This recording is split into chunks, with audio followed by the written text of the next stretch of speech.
Hello दोस्तों, आप लोग कैसे हैं। आशा करता हूं कि आप लोग अच्छे होंगे और मस्त होंगे। मैं क्लास 10 का साइंस पढ़ा रहा था, जिसके अंतर्गत मैंने जो है कि आज नया चैप्टर एक स्टार्ट किया है, बायोलॉजी का नियंत्रण एवं समन्वयन। ठीक है, ये एनसीईआरटी पैटर्न यानी यूपी बोर्ड है ना, बिहार बोर्ड, ये सभी बोर्ड्स के लिए ज़रूरी है और आपके कंपटीशन लेवल तक के लिए मैंने इसी वीडियो में इंक्लूड किया है। ठीक है, और आपको वो चीज़ें सब चीज़ें मैं बताऊंगा बेसिक से, आपको कैसे इसको प्रिपेयर करना है, कैसे याद करना है, सब कुछ आप इसी वीडियो में धीरे धीरे करके जितने भी वीडियो जाएंगे। इसके पहले मैं आपको एक्सक्रीटरी सिस्टम पढ़ाया था, यानी उत्सर्जन तंत्र, वो पूरा डिटेल्स में इसने समझाया है कि नेफ्रॉन की संरचना होती कैसी है ना, पीसीटी क्या है, डीसीटी क्या है, ग्लोमेरुलस क्या है ना, बोमेन संपुट क्या है, सब कुछ मैंने समझाया है। मूत्र का निर्माण कैसे होता है, यूरिया कहाँ बनता है, आप जाइए देखिए, उसको देखने के बाद आप हर एक डाउट आपका क्लियर हो जाएगा। चलिए, तो इस वीडियो में हम लोग पढ़ने वाले क्या है, नियंत्रण एवं समन्वयन। ये क्लास 10 का बायोलॉजी का चैप्टर है। ठीक है, और कंपटीशन लेवल में भी आपको ये पूछा जाता है। ठीक है, पूरा A to Z पहले बेसिक से स्टार्ट करेंगे, फिर हाई लेवल तक जाएंगे। क्लियर। तो चलिए, सबसे पहले यही समझते हैं कि नियंत्रण क्या होता है। देखिए, नियंत्रण क्या होता है ना, कि हमारे शरीर के अंदर कुछ ऐसी घटनाएं हैं, ठीक है, जिसका कोई ना कोई देख रेख करता है ना, कंट्रोल करके रखता है। जैसे मान लीजिए कि जैसे मैं हूँ, तो मेरे पिताजी हैं, वो मुझे कंट्रोल करके रखे हुए हैं, यानी वो नियंत्रण है। ठीक है, और मैं जो है कि घर से जुड़ा हुआ हूँ, यानी मेरा ये समन्वयन है। अरे समझ में, कोई इंसान आपको नियंत्रित करके रखा हुआ है कि आप उसी के अंडर में काम करोगे, उसके अंदर रहते हुए आप सभी से मित्रता रखोगे, ये समन्वयन होता है। तो हम जो इस चैप्टर में पढ़ने वाले हैं, नियंत्रण एवं समन्वयन, मतलब ये कि हमारे शरीर के अंदर होने वाली जो विभिन्न प्रक्रियाएं हैं उसको नियंत्रित करेगा, और जो विभिन्न प्रक्रियाएं हैं सब एक दूसरे के साथ मिलजुल के अपना कार्य करेंगी, वो समन्वयन होता है। क्या होता है? समन्वयन होता है।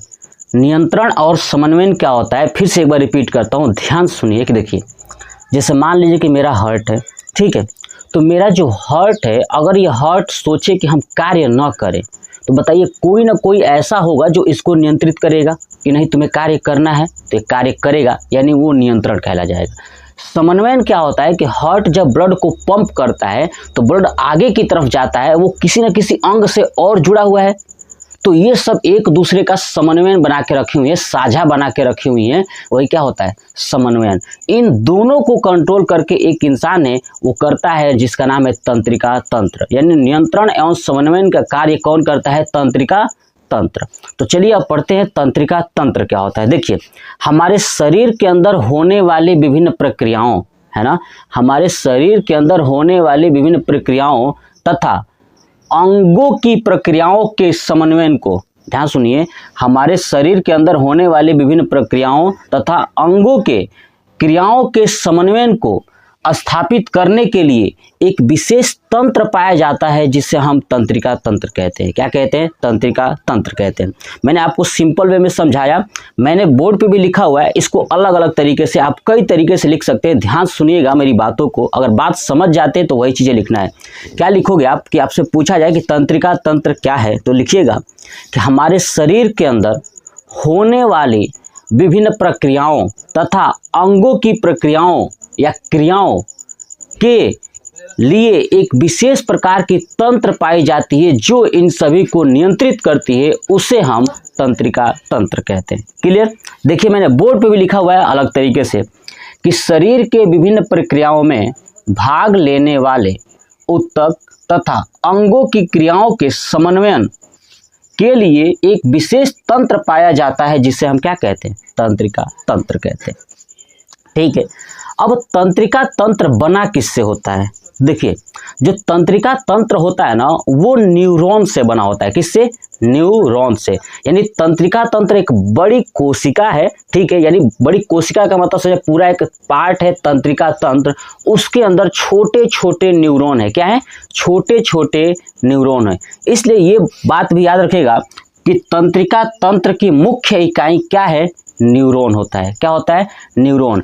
और ये न्यूरॉन जो होता है ना, जब कोई इंसान जन्म लेता है, यानी जन्म के समय जो ना कि न्यूरॉन की संख्या लगभग 10 से 12 बिलियन होता है। कितना? 10 से 12 बिलियन। ये पॉइंट याद रखिएगा कि जन्म के समय न्यूरॉन की संख्या कितनी होती है, तो 10 से 12 बिलियन होती हैं। लेकिन ये पर डे, ध्यान सुनिए, पर डे है ना, पर डे जो न्यूरॉन है ना, लगभग जो है कि 10,000 मृत्यु हो जा रही है। पर डे क्या होती है? धीरे धीरे मरती जा रही है। पर डे 10,000 मृत्यु हो रही है।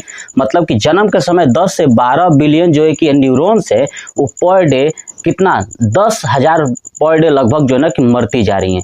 अब देखिए, इसीलिए उम्र बढ़ने के साथ साथ लोगों की याददाश्त कमजोर हो जाती है। क्यों कमजोर हो जाती है? क्योंकि शरीर के अंदर जितने भी न्यूरॉन्स है, पर डे 10,000 न्यूरॉन्स मरते जाते हैं। और न्यूरॉन क्या करता है? तो यही तो करता है, सोचने समझने, शरीर को नियंत्रित करना, समन्वय बनाना, यही काम है। तो धीरे धीरे ये जब इनकी संख्या कम होती जाएगी तो शरीर का नियंत्रण खोने लगेगा, जिसके कारण हमारे शरीर में याददाश्त कमजोर हो जाता है। बुजुर्ग होने पर याददाश्त कमजोर हो जाता है, कोई चीज़ें याद नहीं रहती है। ये बात आपने देखा होगा।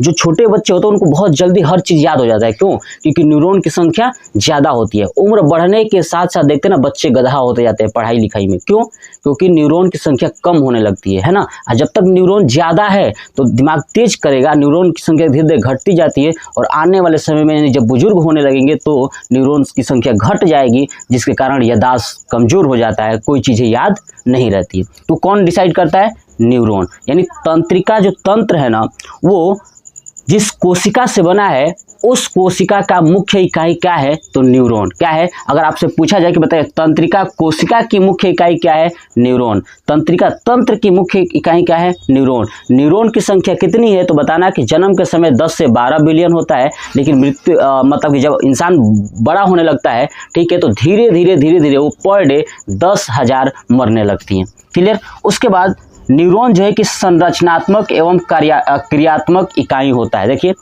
न्यूरॉन जो है कि संरचनात्मक एवं क्रियात्मक इकाई होता है। इसका मतलब क्या है कि मैंने बताया कि हमारा न्यूरॉन ही क्या करता है? एक संरचना डिसाइड किया हुआ कि नियंत्रण करना है और इस शरीर की कार्य को कंट्रोल करके रखता है। इसलिए न्यूरॉन संरचनात्मक एवं क्रियात्मक इकाई होता है। तो पूछा जाए कि तंत्रिका तंत्र का संरचनात्मक एवं क्रियात्मक इकाई क्या होता है, तो आपका आंसर होगा न्यूरॉन।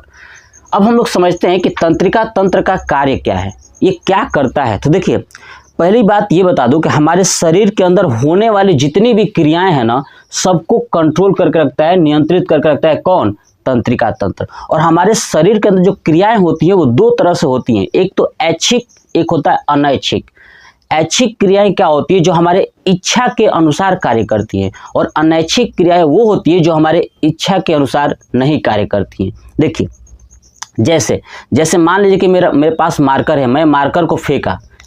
क्यों फेंका? क्योंकि मेरी ऐच्छिक क्रिया है, ये मेरी इच्छा थी कि इसको मैं फेंकूं, है ना। अनैच्छिक क्रिया क्या है? अब समझिए, जैसे मान लीजिए कि मेरा हार्ट है, अब मैं सोच रहा हूं कि नहीं हार्ट रुक जाए, रुकेगा नहीं, ये अनैच्छिक क्रिया है। मैं कितना भी कोशिश कर लूं ये रुक नहीं सकता, ये अनैच्छिक क्रिया है। इन दोनों क्रियाओं को नियंत्रित करने का काम कौन करता है? तंत्रिका तंत्र। यानी मोटा मोटी बात करूं तो हम लोग ब्रेन के बारे में पढ़ने वाले हैं इस चैप्टर में। क्लियर? तो तंत्रिका तंत्र क्या करता है? ऐच्छिक और अनैच्छिक क्रियाओं को नियंत्रित करता है। देखिए, मैंने लिखा है कार्य में पहला, ऐच्छिक एवं अनैच्छिक क्रियाओं को नियंत्रित करना होता है। किसका? तंत्रिका तंत्र का कार्य क्या होता है? ऐच्छिक और अनैच्छिक क्रियाओं को नियंत्रित करना होता है।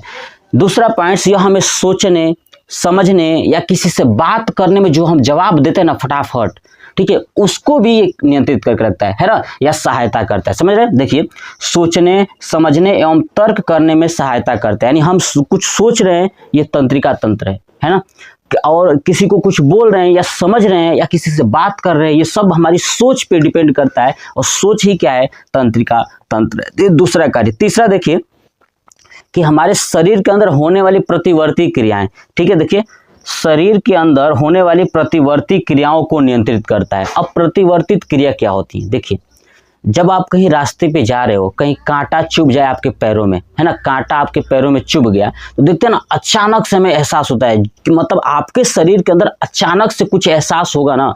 अचानक से मतलब रास्ते पे जा रहे थे, कहीं चोट लगी अचानक से, तो अचानक से वो जो अचानक सी घटनाएं होती हैं ना, वो सभी प्रतिवर्ती क्रियाएं होती है। क्या होती हैं?